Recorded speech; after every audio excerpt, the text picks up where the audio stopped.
Assalamualaikum warahmatullahi wabarakatuh. Bagaimana kabarnya solih dan solihah? Semoga semuanya tetap dalam keadaan sehat dan baik-baik saja. Dan semoga kita semua tetap dalam lindungan Allah Subhanahu wa Ta'ala. Amin ya rabbal alamin. Kita bertemu lagi dalam mata pelajaran Pendidikan Agama Islam atau PAI.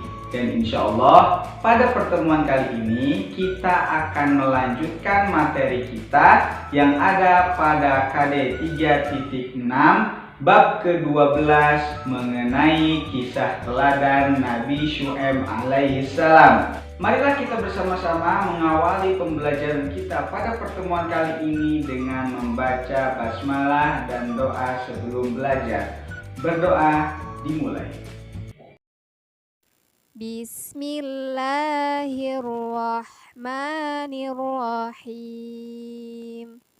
Raditu billahi rabba wa bil islami dina wa bi Muhammadin nabiyyan wa rasula.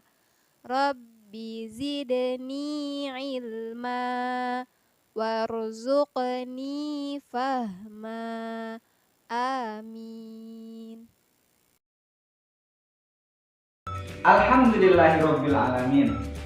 Pada pertemuan sebelumnya kita telah bersama-sama membahas sedikit kisah dari Nabi Syu'aib alaihissalam. Dan pada pertemuan kali ini kita akan bersama-sama mempelajari materi tentang seruan Nabi Syu'aib alaihissalam kepada kaumnya untuk berbuat adil.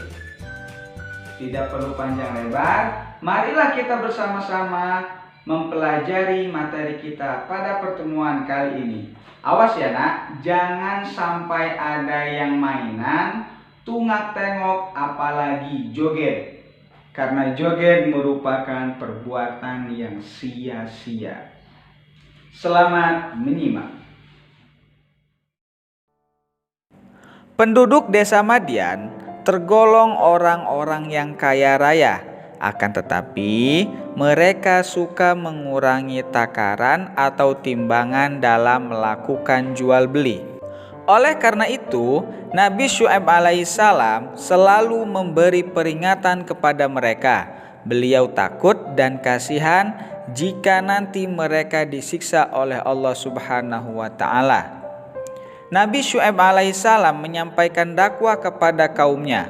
Allah Subhanahu wa Ta'ala berfirman sebagai berikut, yang artinya, sempurnakanlah takaran dan timbangan, dan jangan kamu merugikan orang sedikit pun.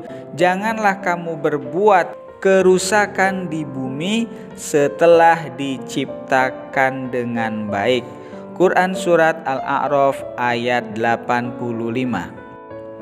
Penduduk desa Madian pun berkata, "Wahai Syu'aib, sholatmu itu menyuruh kamu agar kamu meninggalkan apa yang telah disembah bapak-bapak kami, atau melarang kami berbuat apa yang kami kehendaki tentang harta kami. Sesungguhnya kamu adalah orang yang penyantun lagi berakal." Jadi kaum Nabi Syu'aib alaihissalam ini sebenarnya mengungkapkan kalimat tersebut bertujuan untuk mengejek Nabi Syu'aib alaihissalam dengan mengatakan bahwa Nabi Syu'aib alaihissalam itu baik. Sebenarnya lebih baik tidak perlu memberi peringatan kepada mereka. Selain itu, mereka juga mengatakan bahwasanya Nabi Syu'aib alaihissalam itu berakal. Maksud dari perkataan mereka adalah supaya ketika Nabi Syu'aib alaihissalam melihat kemungkaran yang dilakukan kaumnya, tidak usah memberi nasihat kepada mereka karena mereka mengetahui apa yang mereka lakukan. Seperti itu nak. Jadi bukan berarti mereka itu memuji Nabi Syu'aib, akan tetapi intinya mereka ingin melarang Nabi Syu'aib untuk menasihati mereka. Seperti itu. Kita pasti sudah mengetahui bahwa perkataan penduduk desa Madian itu adalah suatu penghinaan dan ejekan belaka kepada Nabi Syuaib alaihissalam.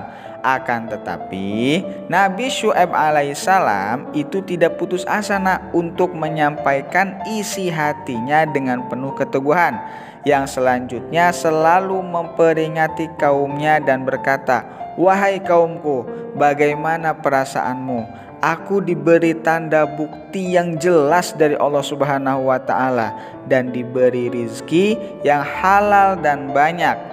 Peringatanku kepada kalian bukan hanya untuk aku jalani sendiri, melainkan aku melarang kalian untuk mengurangi takaran dan timbangan itu, tidak lain supaya kalian mendapat kebaikan. Jika kalian dapat melakukan kebaikan dengan benar, itu tidak dari perbuatan siapa-siapa, kecuali dari kehendak Allah Subhanahu wa Ta'ala. Aku hanya menyampaikan, dan jika ada suatu rintangan, aku memohon pertolongan kepada Allah Subhanahu wa Ta'ala. Bersegeralah memohon ampunan kepada Allah Subhanahu wa Ta'ala, serta tinggalkanlah perbuatan mengurangi takaran dan timbangan. Sesungguhnya Allah Subhanahu wa Ta'ala memberi ampunan kepada orang yang bertaubat dan mengasihi hambanya yang beriman." Kalian tahu nggak nak? Apakah mereka, yakni kaum Nabi Syuaib alaihissalam, itu mendengarkan perkataan Nabi Syuaib alaihissalam tersebut? Tentu tidak nak. Mereka justru menghina dan mengatakan bahwa Nabi Syuaib alaihissalam adalah orang rendahan, orang miskin, duafa, tidak cerdas. Jika Nabi Syuaib alaihissalam tidak mempunyai keluarga, pasti akan dilempari batu dan pasti akan terasa hina sekali. Itulah kata-kata penduduk desa Madian kepada Nabi Syuaib alaihissalam. Selain itu, penduduk desa Madian juga menuduh Nabi Syuaib alaihissalam sebagai orang yang terkena sihir dan gila. Ya Allah, orang menyampaikan kebaikan itu dianggap gila atau kena santet. Astagfirullah. Jadi tidak sepatutnya bagi kita menghina atau menganggap orang yang menyampaikan kebaikan kepada kita itu orang gila. Kita harus mencerna apa yang dia sampaikan. Kesimpulannya, yang pertama, jangan pernah mengurangi takaran ataupun timbangan ketika kita berprofesi sebagai seorang pedagang. Yang kedua, ketika ada orang yang memberikan nasihat kepada kita, sudah sepatutnya kita harus menghargainya, menghormatinya, dan mencerna nasihat yang dia sampaikan. Tidak boleh dihina ya nak ya. Itulah materi pembelajaran kita pada pertemuan kali ini. Semoga dapat Ananda pahami dengan mudah, dan semoga kisah dari Nabi Syuaib alaihissalam ini dapat menjadi teladan di dalam kehidupan kita. Baiklah nak, marilah kita bersama-sama mengakhiri pembelajaran kita pada pertemuan kali ini dengan membaca lafaz hamdalah dan doa kafaratul majlis. Alhamdulillahirabbil alamin.